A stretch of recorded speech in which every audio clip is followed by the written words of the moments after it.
Good evening, guys. I am currently hatching out a whole lot of quail and I need another brooder. So I decided to buy one and build it myself. I save money where I can, right? So here's the two things that I got. I got this. It's a cozy coop. They're like 40 bucks at Atwood's. At least here in Oklahoma, they're about $40. And I bought, if I can get the cat out of it, this big storage tote. You can make it out of a slightly smaller one. I just like the ones where the lid fits down snugly on top of that, because the brooder plate isn't going to melt it. I've already tried this once. So I got a bigger box this time, and I'm drilling some holes for air ventilation to keep nice clean air in there. Keeps healthy birds. Okay, I've already got some holes drilled. You've got to go fairly slow or you'll rip right through this plastic with the paddle bit. I'm using a 1-inch just on a regular drill.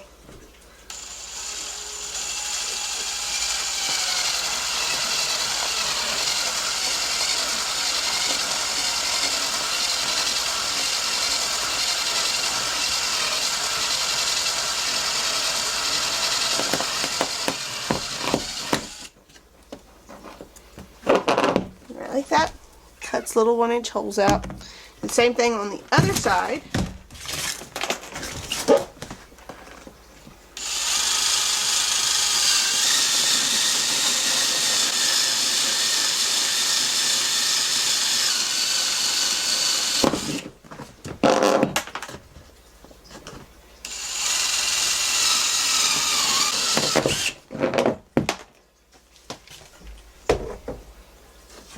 You can put them on the ends if you want to. I'm just not going to.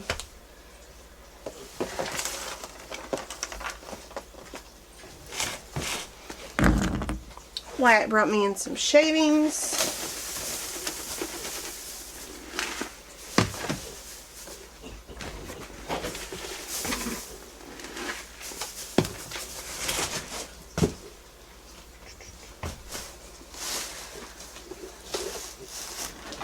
Heat plate just sits down in there. See, there's plenty of room. The cord can come out the corner, and then this will fit down snug on top. And that is about I don't know, $60 brooder. A whole lot cheaper than buying one, a metal one, and really it works better for us because I can actually put the two brooders together, put the lid on it for storage. Okay guys, so ignore the pig. I was just cleaning this one out and I thought, well, I'd show you real fast while I was working on the video. So I just shake the shavings loose. I pulled the heat plate out.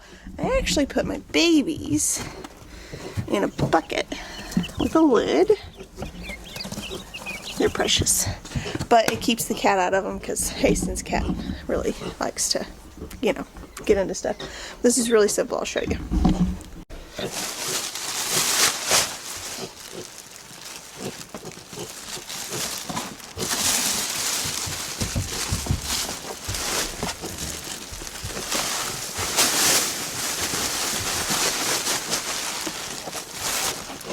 You can hose it out later or now if you want to. Really it's just kind of packed on there. And then you got to make sure you cut, if you drilled holes in the end, you've got to have that inside the bag or it goes everywhere. But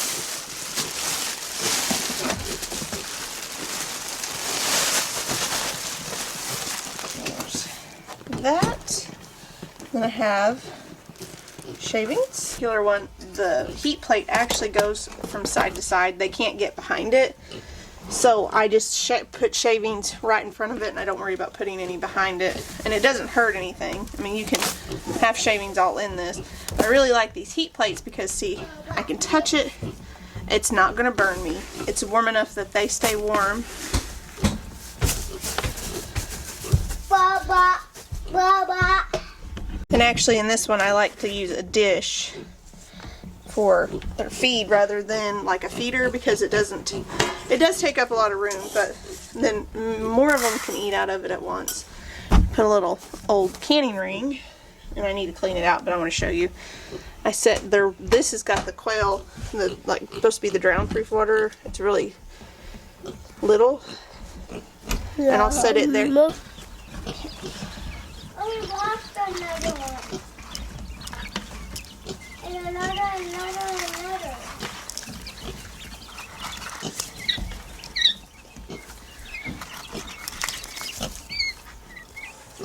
Look at this one. Isn't it pretty? 10.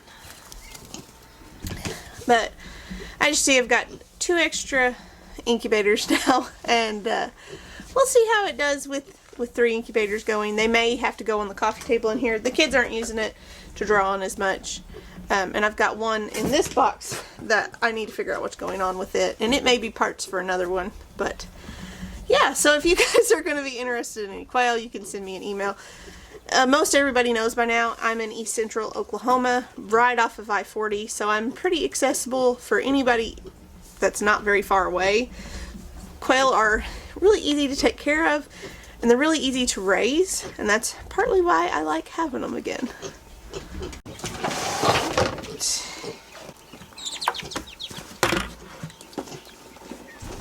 See, these bigger ones will hop out of a bin, so that's why using a bucket, just having a lid sit on top of it is crucial because it helps keep them from escaping.